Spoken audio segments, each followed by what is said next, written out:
Hey guys, welcome back to the channel. This is an update video after day 2 and 3 on the 1971 Airstream project. As you can see on day 2, I got most of the underpinning off, especially all the trim pieces around the edge that hold the shell down onto the trailer frame. So what I'm working on is a way to lift the shell of the Airstream off the trailer frame so that I can replace the subfloor. This is a pretty big undertaking, a lot of rivet drilling and just tedious work. So I've anchored some 1.5-inch angle iron to the side of the Airstream with some 5/16 bolts, as you can see, at most of the ribs around the entire perimeter. I plan to have 6 total jacking points, 3 on each side, 1 in the rear, 1 close to the center, and 1 in the front on both sides. And I'm going to use these bottle jacks here.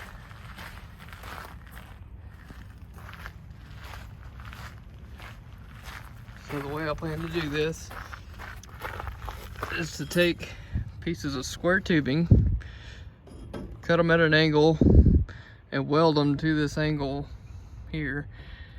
Have them meet here at a V to stand on top of the bottle jack.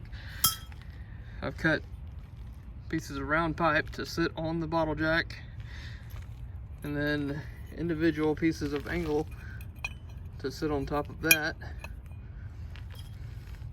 And then my square tubing will come down and hit it like that at a V. I'll do that at 6 different points. And again, this thing is not that heavy, so bottle jacks are way overkill. It's just the easiest thing, cheapest way to do this. So that is what I've been working on today. So tomorrow's going to be a lot of welding, and Friday I believe we'll pick it up and lift it off if we don't get to it tomorrow. I'm playing with the weather. I'll show you the inside and how I've anchored it to all the ribs on the inside.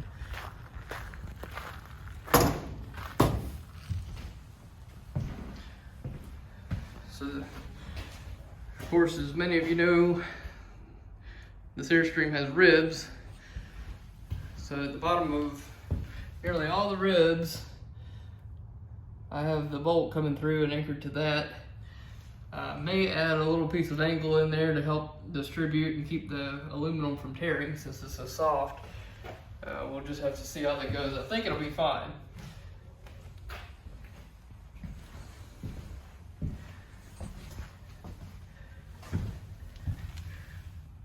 The other thing I'm playing with is how tight these bolts can be. Up here it doesn't matter in the very front, because this piece of trim, this aluminum trim, does not wrap around the bottom like the rest of it does. This piece here sandwiches and clips over the edge of the subfloor. So that's got to stay with the subfloor, and then these ribs separate from the track around the edge. So in an instance like this, it can't be torqued down because it'll pinch that piece of track and I can't get it off. So it's got to be a little bit loose until I can get the ribs just above the track, and then I can tighten them down all the way and then continue to lift it. I plan to only lift it as minimal as possible. Hopefully I can get these wheel tubs out. Just depending on how stable it seems and everything like that, I'd like to pull the trailer out from under the shell to work on it so that I can do all the plumbing and everything and not have to go in and out of the shell and risk tipping it over or whatnot like that.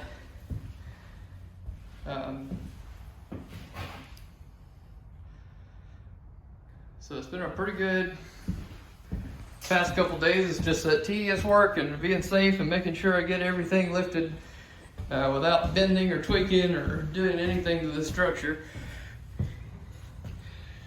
And I especially don't want to have it fall or get caught by the wind or anything. So once I get it up, I'm going to tether it off to some stakes in the ground to keep the wind from pushing it over.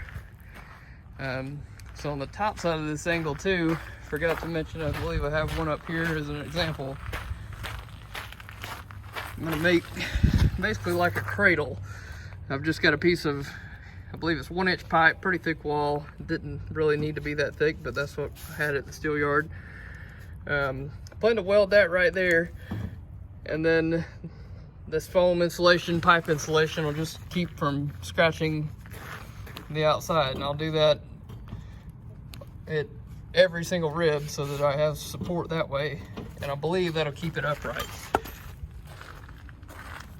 It'll keep the jacks from tipping over one way or the other and bending the angle or any flexing like that, and still allow it to move a little bit without being too rigid or ripping the bolts through the ribs on the inside. I've watched other people do the same thing, but they put a wooden structure on the inside. I think that's a good idea, but they're using the floor to jack off of so that they can lift the shell. But I don't want to have to do that and dance around jacks and stuff while I'm replacing the subfloor. So I think this is the best method if I can pull this off and keep all this structure and framework on the outside. And then especially that would be ideal for being able to pull the trailer out from under it, as long as I feel comfortable doing so once it's up in the air. So that is the plan for now. So today is Wednesday. I started this past Monday, so we're at the end of day 3. Hopefully I can get it in the air tomorrow. If not, it'll be first thing Friday morning, depending on the weather. So don't forget to subscribe and follow along for more so you can catch those videos. Hit that bell notification. We have a lot of parts already ordered for this thing, brand new AC, all that stuff. So we'll catch you guys next time.